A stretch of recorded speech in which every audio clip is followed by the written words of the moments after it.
How to add a phone number on Facebook on iPhone. First things first, open the Facebook app. Then, tap on the menu icon on the top right corner. Next, tap the settings icon. Then, choose See More in the Accounts Center. After, choose Personal Details. Next, select Contact Info. At this moment, you can add a new contact information by tapping on this blue button below. Now, choose Add Mobile Number.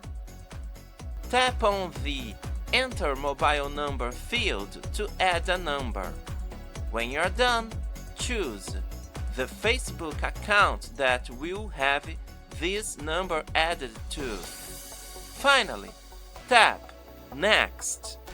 You'll receive a SMS with a confirmation code, and after you enter this code and press Next, the number will be added.